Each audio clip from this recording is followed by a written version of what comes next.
Regresando con Andrés Carrión, lunes a viernes desde las 16 horas. Las 3 horas imprescindibles de la radiodifusión ecuatoriana. Las 3 horas más urgentes de la tarde. Todo el tiempo ocurren hechos. Nosotros les llamamos noticias. Y las noticias existen. Sí, están aquí. Con un periodista descomplicado. Las entrevistas severas y sutiles. Gracias por hacernos líderes. Más cerca, imposible.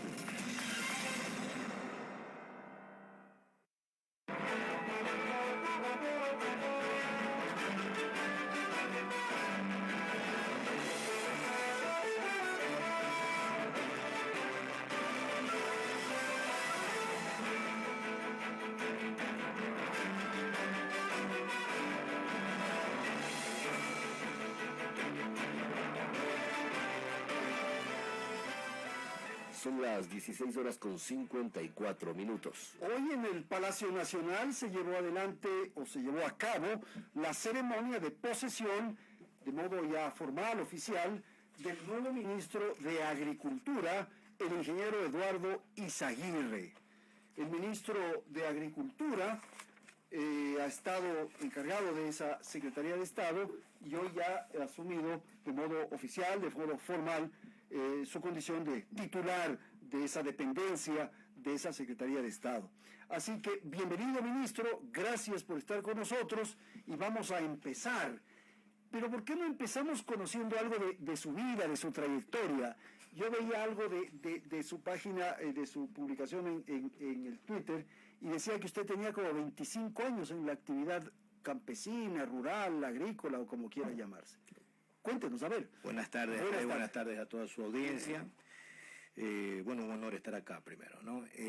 Sí, efectivamente, yo diría que un poquito más. Yo calculo más o menos 27 años de trabajo permanente en campo, en diferentes tareas, ¿no? Gerencias de producción, encargado de áreas importantes, ¿no? Estoy hablándole de 2.000, 3.000 hasta 9.000 hectáreas de diferentes niveles de producción, y básicamente al final en algún momento decidí emprender propio negocio, y lo que hice fue poner una empresa de asesoría en administración agrícola. ¿Y usted es ingeniero agrónomo? Sí, con una maestría, un diplomado y una maestría en administración gerencial. Entonces un poco es administración agrícola o administración agropecuaria, ¿no? ¿Y de dónde es usted? ¿De dónde nació? Yo soy manabita. Ah, Manabí. De Puerto Viejo, ¿no? Puerto Viejo. Sí, ahí por logística de trabajo me fui acercando a la parte del Guayas, porque mi área de influencia de trabajo está entre Guayas, Los Ríos,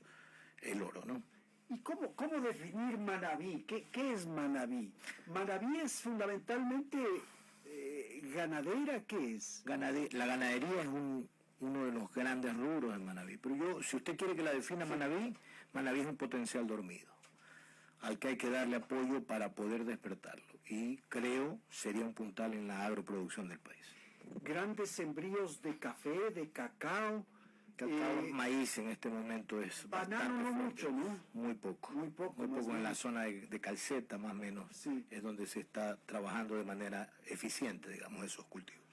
Bueno, este concepto suyo de que es una provincia de potencial enorme y que está dormida, digamos, es lo que se podría replicar o reproducir en el Ecuador en su conjunto. Me parece que el Ecuador tiene una capacidad enorme, pero no la aprovechamos. Claro, yo creería que hay provincias que han, por fuerza de empresa privada, empujado un poquito más y explorado un poquito más sus potenciales, ¿no? El oro, por ejemplo, el oro, el banano, los ríos, por ejemplo. Entonces, claro, nos falta mucho en infraestructura, nos falta en planificación para poder potenciar al Ecuador en base a sus zonas de influencia, ¿verdad? Entonces, para eso es el Renagro, que lo estamos iniciando después de 22 años, ¿no? Queremos hacer un levantamiento del catastro agrícola ganadero, definir las áreas de producción, pero además calificar los potenciales de suelo por zona, de tal manera que podamos hacer una planificación estratégica del país en la producción agropecuaria. Eso es lo ideal, porque no todas las tierras ni todas las condiciones geográficas sirven igual. Entonces, Lo que ocurre es que hay modas, ¿no? Hay novelerías, y esto de los monocultivos. Entonces ya alguien tiene éxito con la palma africana, todos van con la fábrica. Y siembran maíz, que usted dijo hace un momento, maíz, novelería. Pitahaya. Pitahaya, que se puso de moda. Es un ejemplo. Sí. Latente. Eso hay que planificar y decir, sí, está bien, pero solamente esta cantidad, más allá sirve para otro, o sea, planificar, ¿no? Es correcto, y el país lo necesita. Y yo creo que hay ya una madurez en la sensación general del país, y creo que podemos caminar hacia allá. Ese es el propósito que tenemos como proyecto en la administración del Ministerio de Agricultura, ¿no? O sea, lo ideal es un poco profesionalizar el campo. Es difícil esto que estoy planteando porque las condiciones sociales, económicas, la población no está en esa, pero un poco profesionalizar el campo, ¿no? Sí. Yo lo pasaría por el lado de la planificación, y lo que es la profesionalización yo le pondría otro nombre, Andrés. Yo le pondría formalización de la producción agropecuaria. ¿Por qué? Porque hay una enorme informalidad. Informalidad que a su vez abre ventanas para otro tipo de ineficiencias, por ejemplo la comercialización, ¿sí? La intermediación abusiva, porque hay intermediación positiva, pero hay intermediación abusiva. Entonces, tenemos que ir cerrándole las puertas a las capacidades del sistema de salirse de control y precisamente de planificación. En ese momento podríamos nosotros hablar de una planificación agroproductiva y ganadera eficiente, ¿no? Hay un tema de ganadería que quiero que se detenga un minuto para conocer exactamente cuál es su propuesta. Y le hago esta pregunta porque hay un descontento y hay una preocupación enorme.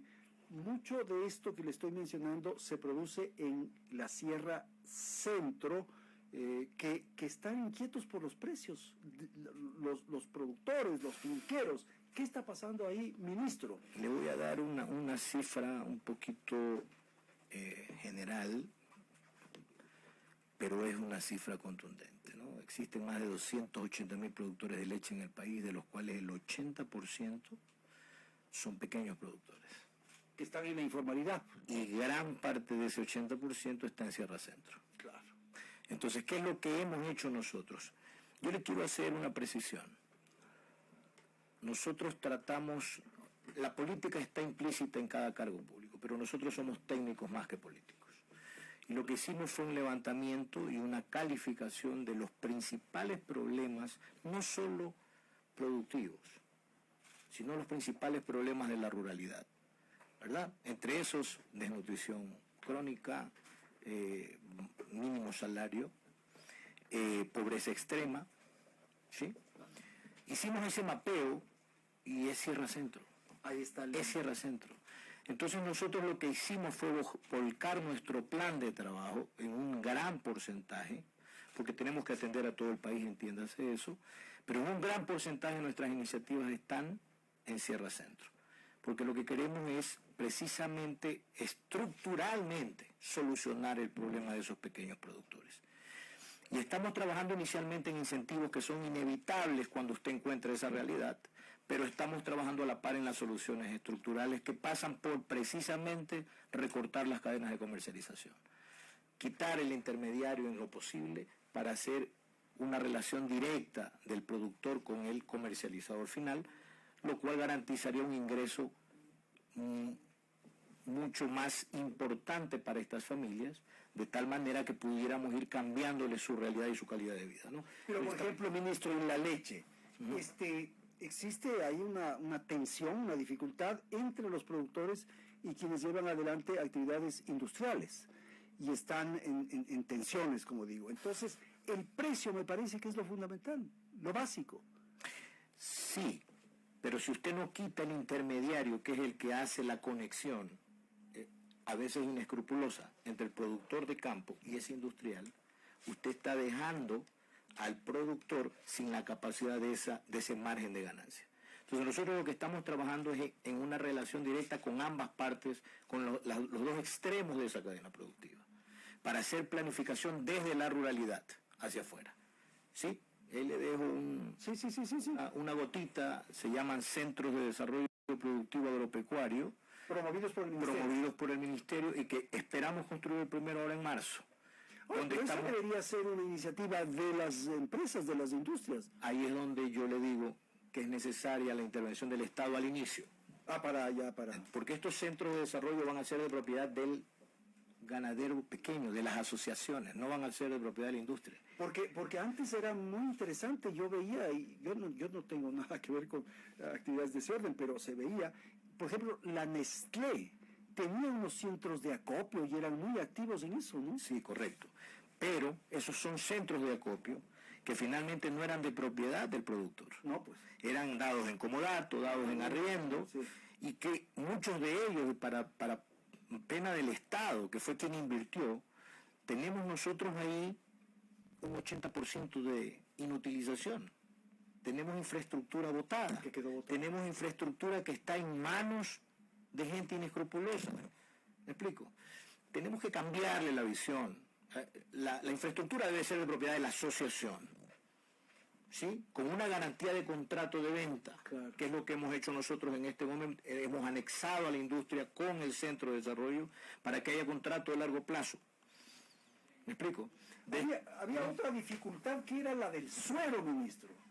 El uso del suero, que incluso denunciaban los productores que se estaba comercializando y que quizás esto era una especie de estafa, digamos, porque se vendía como una cosa y era otra. De hecho, nosotros hemos impulsado controles que han permitido la detección de contaminación de leche con suero. Ya. Y eso se lo digo en primera mano porque yo como viceministro, cuando estuve en el caso, pues fui el que llevó adelante las iniciativas de las auditorías y la planificación. Pero además, nosotros estamos en una campaña, en una cruzada con todos los actores de la cadena para hacer entender que leche es leche. Así debería ser, pues. Por ahí alguien dijo que permitía un porcentaje, eso es falso. Es leche sin ningún tipo de combinación. El suero tiene otras capacidades y otras posibilidades de proceso, pero definitivamente no en mezcla con la leche que dice leche. Entonces, y sí nos afecta, porque en el momento en que hay mezcla usted entenderá que hay un incremento de oferta de algo que no es leche. Claro. Y eso también desestabiliza el precio. Perjudica a ellos, claro. Entonces estamos tratando de combatir todos los frentes mientras logramos que se cohesione la cadena para quitar de en medio la espuria. Y en ese trabajo nos encontramos en este momento de manera permanente, ¿no? Y esas son soluciones que creemos nosotros. Tal vez nosotros no vamos a cosechar los beneficios, pero sí son estructurales, que es lo que nosotros creemos que debe pasar, sin importar lo que pase en el futuro con nosotros. Vinimos a construir soluciones estructurales. De eso se trata. Ministro, usted y comentaba hace un momento de ciertos sembríos. El maíz, quiero que también desarrolle y se detenga un minuto en el maíz. Uh-huh. ¿Por qué? Porque hay preocupación, especialmente en los planteles avícolas, por el tema del maíz y del déficit. ¿Qué ocurre? ¿Estamos importando? ¿Estamos exportando? ¿Qué pasa con el maíz? Yo creo que debemos procurar, en aras de lo que le digo, ¿no? En aras de ser menos visuales políticamente y más sensatos. ¿Qué es lo que hemos hecho en el ministerio? Hemos procurado que la producción nacional sea absorbida antes de permitir importación. Que se atienda el mercado local. Nacional, porque es la lógica de las cosas, hay que sostener al productor. Y a su vez vamos balanceando en base a la productividad de por ejemplo, las fábricas de alimentos balanceados, ¿no? Entonces, vamos balanceando, pero lo importante es que es una cadena que se ha sostenido estable desde que empezamos a tomar las medidas. Si usted se da cuenta, no ha habido tanta presión sobre precio o precio bajo. Había nervios de los planteles avícolas por el precio de los huevos. Bueno, el precio de los huevos más por la crisis de la pandemia. ¿Sí? O sea, antes de eso la cosa estaba bastante controlada. No digo que en perfectas condiciones, Andrés. En un país como este es muy difícil perfección, pero sí logramos meterla en una banda de estabilidad y estábamos bien. Llegó la pandemia y nosotros lo que hemos hecho es actuar en la pandemia con la rigurosidad que requieren todos los mecanismos de bioseguridad. ¿Y estamos exportando, ministro, maíz o no? Al momento no. Al momento no. Estamos importando. Importamos lo necesario para que no se desabaste la industria. Ya. ¿Sí? Y obviamente siempre precautelando la absorción de la producción nacional, ¿no? Ministro, el presidente, el gobierno y particularmente el ministro Prado ha sido muy entusiasta, se ha esforzado mucho en abrir mercados. Entonces, estamos con estos afanes de tratados de libre mercado, de tratados comerciales, en fin. Me parece muy bien, pero tenemos que tener algo que ofrecer, pues que poner en esas vitrinas. A ver, eso ya le toca a usted, ¿verdad? Claro, de ahí viene nuestro afán de la formalización. En los mercados del exterior, si hay una cosa que se exige es rastreabilidad en este momento. Se necesita saber cuál es el origen del producto, cuál es su tratamiento posterior, cuál es el proceso de la cadena, si cumple los estándares. Entonces, estamos trabajando muy fuerte porque necesitamos formalizarnos. Es muy probable que se firme el Tratado de Libre Comercio con China. Claro. China es un mercado, digamos, insaciable si lo llamamos desde el punto de vista adecuado. Entonces, tenemos que estar preparados para atender ese mercado. Hay ciertas condiciones específicas para ciertos productos específicos, pero finalmente es un mercado que consumirá. Necesitamos formalizarnos, necesitamos darle el peso de calidad a nuestros productos para que puedan enfrentar la demanda de esos mercados, y eso solo se logra si nos formalizamos y estructuramos las cadenas. Bueno, pero también dar ciertos aportes, ciertos estímulos, el tema de los créditos para que gente que quiera emprender en negocios pueda salir adelante. Vamos a fomentarlo, pero usted lo encarriló en agricultura y por varias. Entonces, nosotros ya no tenemos injerencia en Ecuador, ¿verdad? Vamos injerencia, ya no. Pero se ha logrado una suerte de trabajo mancomunado muy fuerte. Y estamos nosotros siendo muy eficientes o tratando de ser muy eficientes en dónde colocamos los créditos, y nuevamente viene esta sectorización del país para fomentar donde hay que fomentar, subsidiar donde hay que subsidiar, de tal manera que el recurso del Estado sea lo más eficientemente usado. Esa es la orden del señor presidente y es a lo que nos hemos dedicado, a trabajar y operar. Y en ese afán tenemos una muy buena interacción con Banecuador. Porque si se quiere estimular, fomentar y apoyar a esos sectores productivos justamente para esos mercados internacionales, hay que darles algún estímulo, alguna posibilidad. Los créditos es una, me parece. Así es. Y fíjese, hemos trabajado en segmentar esos créditos en Banecuador. Estamos trabajando en que cada crédito corresponda a la cadena de la manera que debe corresponder. Usted no le puede dar a un palmicultor el mismo plazo, los mismos intereses que a un maicero, porque el uno es ciclo corto, el otro es perenne. Entonces, todo eso lo estamos estructurando y controlando. Hay que tener un Ecuador bien diseñado. Hay que ir ajustando, porque los cultivos no necesariamente se comportan igual en el tiempo. Para darle una idea, antes las variedades que se producían a más largo plazo. Las variedades actuales producen a menos plazo. Entonces, un poco eso se va ajustando en el tiempo, pero definitivamente tiene que estar encuadrado al cultivo al cual va a beneficiar. Y eso estamos haciéndolo. Y la otra, perdóneme que continúe, y los otros que son los créditos subvencionados. Hay un crédito que es del 1.30, ¿verdad? El crédito de las oportunidades, si mal lo recuerdo. Ese crédito el Ministerio de Agricultura lo subvenciona en un 15%. ¿Sí? ¿Y a quién se lo estamos entregando? Al chiquito. Al pequeño. Al asociativo. ¿Verdad? Los centros de desarrollo productivo que le mencioné, Andrés, nacen de créditos asociativos. Eso es lindo, porque me parece que eso trabaja en la comunidad, en los pequeños campesinos. Y el sentido de propiedad. Seguro. Ministro, banano, ¿qué pasa con el banano? Bueno, también es una cadena que hemos logrado estabilizar con bastante éxito. Ahí sí tuvimos que irrumpir en una suerte de mecanismos de corrupción que había en el sistema de control. Un servidor, y yo me halago en decirlo, no es egocentrismo, pero fui quien inició la auditoría del sistema unibanano como subsecretario en Musacias, y la terminamos con el ingeniero Manzano, y ahora estamos continuando para que ya se geste el nuevo sistema de control con blockchain, con seguridades máximas, para que no vuelva a pasar. O sea, recuerde que encontramos 20.000 hectáreas ficticias inscritas, 1.200.000 cajas ficticias por semana. que a saber Dios cómo eran utilizadas, ¿no? Entonces cerramos esa llave y ahora estamos procurando un sistema que sea mucho más compacto, mucho más sólido para que esto no vuelva a repetirse en el futuro. ¿Hay control ahora? ¿Usted qué cree? Bueno, nada más está... Le voy a dar un ejemplo que creo que es práctico. Mientras el sistema estaba abierto con estas distorsiones, en la época en que había muy poca oferta de banano, el precio no subía, el precio spot de 7.50. Nos extrañaba mucho. Encontramos el problema, sacamos el problema, extirpamos este cáncer y a las 2 semanas el precio subió a $10-12. ¿En qué consistía el Bueno, si usted tiene cáncer? hectáreas virtuales, tiene códigos virtuales. O sea, inexistentes. Inexistentes. Esos códigos podían ser comercializados. Y si usted era informal, iban y le vendían el código a usted y usted exportaba fruta de manera informal. Con informalidad, claro. Y toda la extensión que usted le quiera poner y la imaginación que le pueda poner. Ya estoy ¿Me pensando, explico? claro. Pero qué desastre, ¿no? O sea, llegar a ese punto. Ahora eso está denunciado en Fiscalía, mi estimado Andrés. Porque lo encontramos, lo cortamos, pero además lo denunciamos. ¿Y qué pasa con los mercados del banano ecuatoriano? Bueno, Le pregunto por lo de Ucrania-Rusia, que hubo siempre hubo afectación. La demanda existía, disminuyó, yo le diría que en un porcentaje importante, pero no extremo. Pero en cambio la logística naviera sí nos golpeó muy fuerte.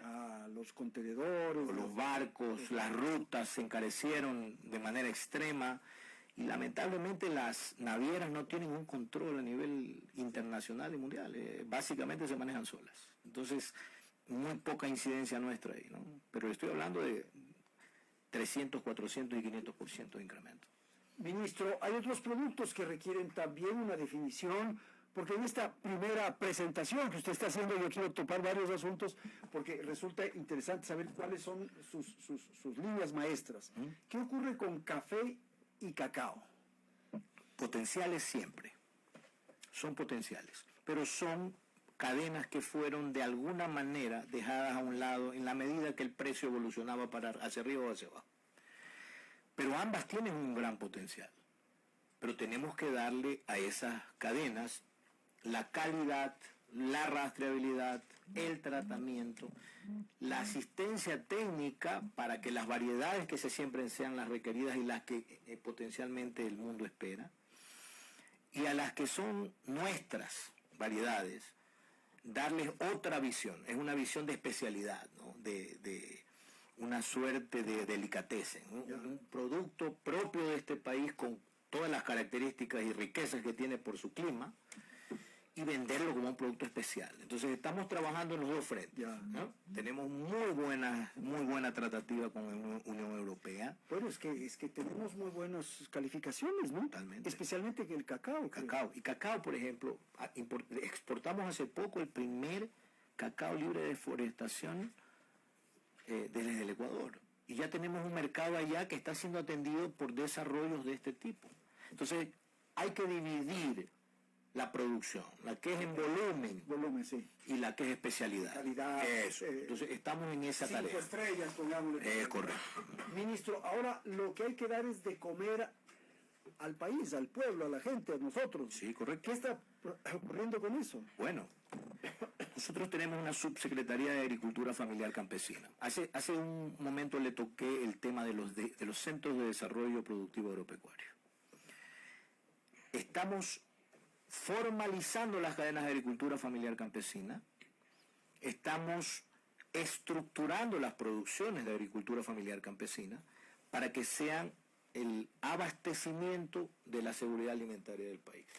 ¿Cómo lo estamos haciendo? Estamos primero dándoles una escarapela, un sello de calificación que los va llevando desde vendedores en su pie de finca a vendedores a supermercados como Supermaxi, etc. Además, conectamos a esa misma cadena con el CERCOP, que es el Servicio de Compras Públicas, para que el alimento que compra el CERCOP tenga también parte de abastecimiento con agricultura familiar campesina. Además, tenemos ferias permanentes para que la venta de ese producto también sea directo a nivel de feria. ¿Por qué? Porque lo común era que el carro del intermediario fuera a comprar al precio que pudiera en puerta de finca y el trabajo de ese productor jamás llegaba a sus manos, en rédito. En este momento estamos trabajando muy fuertemente, no solo nosotros, sino con cooperantes. Y estamos desarrollando la agricultura familiar campesina. Y para que usted tenga una idea qué tan fuerte es nuestra inversión ahí, el 75% de nuestro presupuesto está insertado en el desarrollo de la agricultura familiar campesina. Y esta zona que referimos al inicio de la Sierra Centro es el mayor proveedor del alimento, de los vegetales, de las hortalizas que Gran consumimos. parte. Usted tiene ahí una mezcla de ganaderos con productores de hortalizas, productores de fruta. Los estamos desarrollando, calificando, porque, ojo, este desarrollo no solo va a ser para el mercado nacional. La idea es exportar. Si nosotros tenemos una asociación suficientemente ordenada que se potencia en sí misma y logramos generar las infraestructuras, esa asociación tranquilamente puede exportar.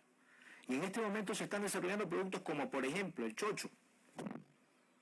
El chocho es un producto que nosotros tenemos y lo consumíamos allá adentro. En este momento tiene un mercado potencial en los Estados Unidos. Entonces tenemos que ir desarrollando esas habilidades. Pero, ministro, y esto hay que reconocer que con oportunidad de la pandemia, cuando estuvimos en cuarentena, cuando estuvimos en confinamiento, estos sectores son los que nos daban de comer. Es correcto. Porque las zanahorias, las cebollas, los tomates, las lechugas, lo que sea, venían y estaban en los mercados. O sea, esa es una gente maravillosa para trabajar. De hecho, es la base de la seguridad alimentaria del país. Claro. Pero eso no debe impedir, Andrés, que los desarrollemos en su potencial de calidad, Lógico. en su formalización y en sus capacidades de mejorar su calidad de vida. Entonces, lo que estamos haciendo nosotros es estructurando ese desarrollo. Yo siempre digo, es fácil prometer que vamos a arreglarle la vida a todos. Difícil es decir la verdad y decir, nosotros estamos haciendo el uso eficiente focalizadamente donde debemos invertir la plata del Estado. Eso es lo que estamos haciendo. Porque no se puede resolver a todos, pero sí lograr que estas actividades productivas se desarrollen. Es correcto. Ministro, el otro punto que le quiero plantear es el que hace relación a los abonos. Estoy pensando en la URIA particularmente. ¿Qué pasa con la URIA? Bueno, el año pasado invertimos cerca de 18 millones de dólares en URIA. El proyecto original era de 9 millones. La demanda de URIA siempre va a exceder la posibilidad de oferta desde los recursos del Estado. Lo que sí nos hemos... Siempre se necesita más. Siempre se necesitará más. Pero nosotros, precisamente por la limitación de recursos, tenemos que tener techos y, sobre todo, especificar beneficiarios. Yo no le voy a dar URIA subsidiada a el que tiene 30 hectáreas de maíz o de arroz. Entonces hemos establecido, por ejemplo, en maíz hasta 5 hectáreas. Ese es el límite. Ese es el techo. Y la URIA se le entrega a quien tiene hasta 5 hectáreas. Tuvimos un problema al inicio cuando hicimos una subvención para banano en la crisis de la cigatoca y de los químicos y del costo. Siempre tratamos de buscar asociaciones que realmente estén formalizadas y que su dirigencia haya aprobado que trabaja en pro de sus asociados. Que no vaya otra vez a mercados subterráneos. Y le doy ejemplos, dirigentes que defienden un tipo de cultivo de una cadena, Andrés, pero que no tienen una planta de ese cultivo sembrada en macetero en ninguna parte. ¿Me explico? Entonces lo que hemos procurado es llegar de manera directa al pequeño productor y tratar de lograr que el pequeño productor sea el que reciba el beneficio del Estado, porque esa es la verdadera intención, el verdadero espíritu de la plata del Estado. Tiene que llegar a ellos, que son los que lo necesitan. Entonces estamos tratando denodadamente, sin que esto signifique que podemos ser perfectos. Hemos encontrado asociaciones con cédulas de muertos, cédulas duplicadas. ¿Me explico? Entonces estamos tratando en nuestras capacidades de hacer que ese recurso llegue a quien tiene que llegar. Ese es el esfuerzo real que estamos haciendo, ¿no? Otro punto es el de esta influenza aviar. Algo hablamos rápidamente en el tema del precio de los huevos, pero ¿qué está haciendo el ministerio? A ver, creo yo que el ministerio, por medio de Agrocalidad, que es su brazo fitosanitario, contuvo la expansión. ¿Que ya está parado? A ver, no, imposible. Y le voy a decir por qué. Nosotros no podemos garantizar que no haya nuevos brotes porque esto, por ejemplo, del diagnóstico que hemos hecho, se produjo por aves migratorias. Claro. Que vienen volando del norte. ¿Me explico? Entonces, primero, por el mismo hecho que protegemos el ambiente, no podemos matar las aves que vienen. Entonces, lo que sí hemos hecho es contenido el crecimiento de la expansión del brote. Hemos generado, le llaman en términos técnicos, foco y perifoco, ¿no? Que están en el entorno de las granjas que fueron afectadas y en las que tuvo que eliminarse el plantel completo.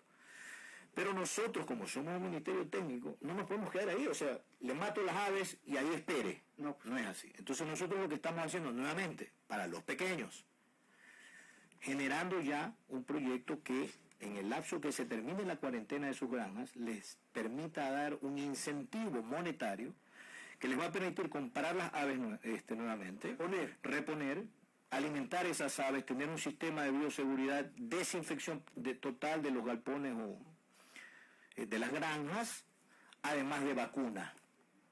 Ya tenemos vacuna. Tenemos 4 millones de vacunas, empezamos la vacunación el 3 de marzo, pretendemos hacer llegar 10 millones más, pero siempre para la vacunación de ese foco y perifoco, porque esto es casi como estrategia militar. Necesitamos cercar la plaga para que no continúe su expansión. No se expanda. Es correcto. Entonces, esto está desarrollándose e implementándose para controlar. Para controlar. Eliminar es imposible. Es imposible. No, usted no lo puede garantizar. Por ejemplo, es muy difícil que un ser humano se contamine con esto.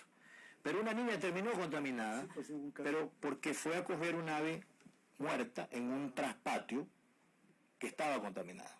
¿Me explico? Traspatio es las aves que usted tiene en el patio, sí, 20, 10. Ahora, lo que ocurre es que usted puede controlar, tal como nos acaba de señalar, en los planteles avícolas, en las granjas o como se llame, pero en los traspatios, esto que vemos todos los días en nuestros campos, ¿cómo se puede controlar? Bueno, precisamente por responsabilidad consciente, los traspatios también van a ser beneficiados en muchos casos con la vacuna.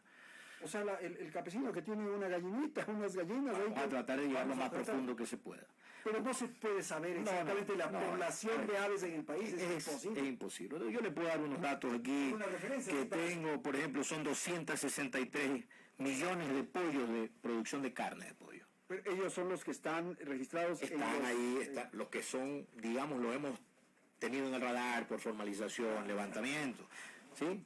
Entonces...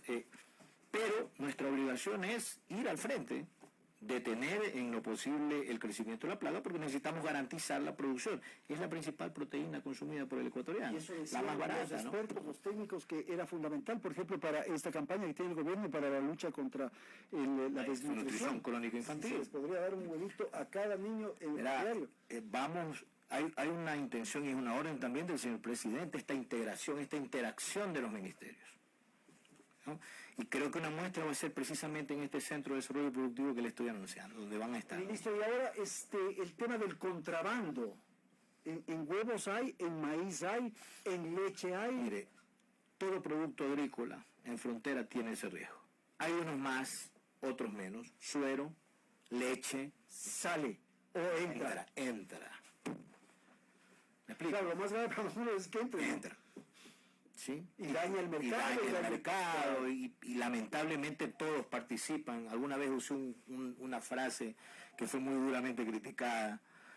Vuelvan a usar para que la vuelvan a criticar. Bueno, está bien, ya estamos acostumbrados. Como le digo, como no soy político, no me quiero reelegir ni nada, entonces vamos a trabajar porque el presidente así nos lo ha ordenado.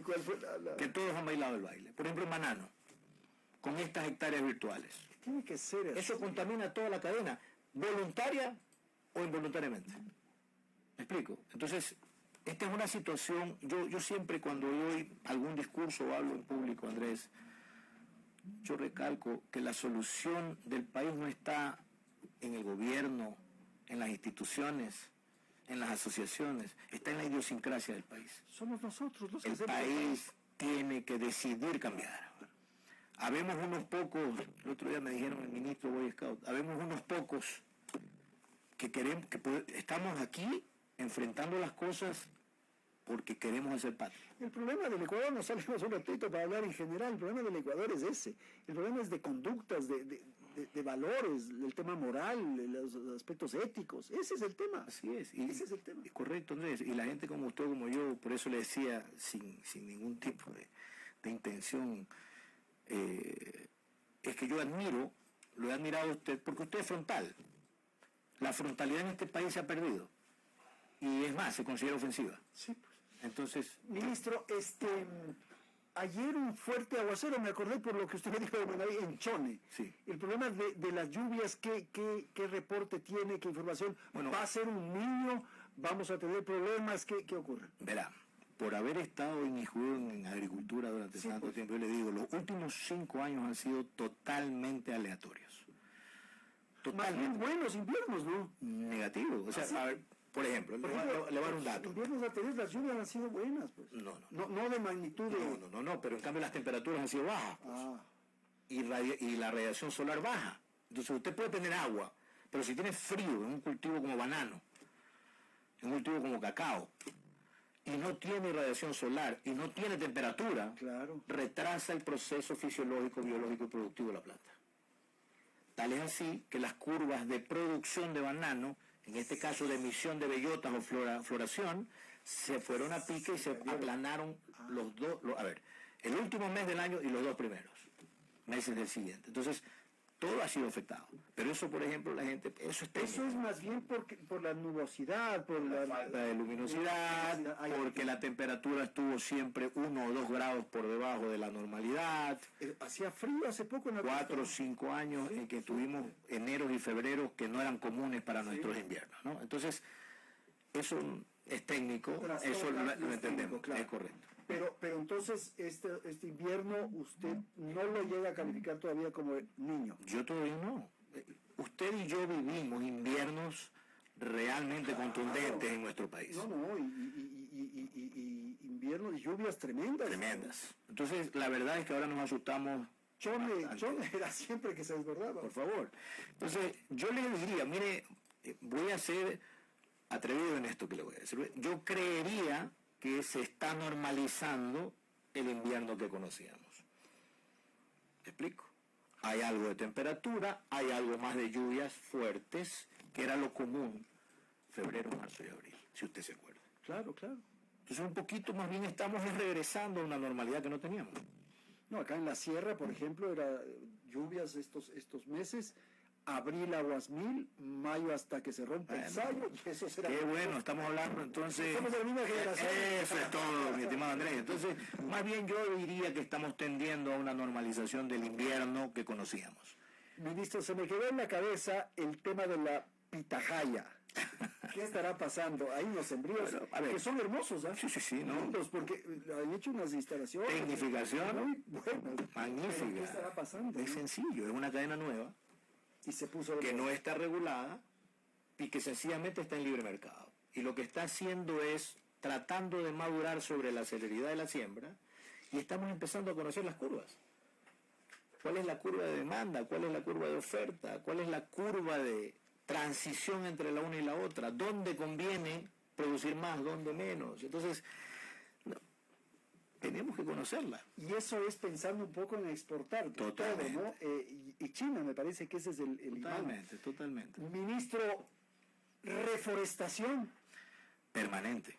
De hecho, le hablaba ¿El plan ese bosque, cómo se llama? Sociobosque. Sí hay todavía. Ay, claro, por Eso supuesto. Y bajo el Ministerio de Ambiente. bajo nuestro ministerio. Entonces, Forestación, a ver. planes de subsidio y subvención para quienes reforesten, para quienes nos muestren bosques, ¿no? Están en proceso. Siempre vamos a querer eso. Pero hay una diferencia que tiene que estar muy bien marcada, Andrés. Una cosa es el área productiva ya estable, que debe permanecer porque es lo que nos permite vender para traer divisas o para alimentar al país. ¿Sí? Otra cosa son los planes que tenemos de producción sin deforestación, que es una producción mixta que evita la tumba de bosques, pero que es muy apreciada en Europa. Por ejemplo. Es lo que dijo usted del cacao, ¿no? El cacao. Claro. Y así hay programas que irán fomentando eso, y habrá programas de reforestación donde así lo mande el Estado, que debemos proteger. Entonces, hay que tener un equilibrio muy sano, ¿no? Porque hay agoreros ahí que dicen que hay que básicamente dejar de sembrar para reforestar. Sí, pues eso no pasa, ¿no? Ministro, vamos a terminar. Usted, si me acepta, podríamos compartir un corviche o un bollo. ¿Por dónde será usted? Corviche. Con corviche. Pero por supuesto. Entonces, la próxima le tengo aquí un... Por favor, y yo le traigo el mejor de Manabí. ¿De corviche? Claro. ¿Y el mejor biche de Manabí dónde se comerá? ¿En Puerto Viejo mismo? En Puerto Viejo. Puerto Viejo. En Puerto Viejo y en Chone. En Chone, qué rica comida en Chone, ¿no? Y el pan de almidón, no se dice pan de yuca, ¿no? Pan de almidón le decimos en Manabí, pero por supuesto. Maestro, muchísimas gracias por su presencia. Un placer. Eduardo Izaguirre, ministro de Agricultura y Ganadería. Hoy se posesionó en el despacho, en el Palacio Nacional, con el presidente de la República. Son las 17 horas con 34 minutos.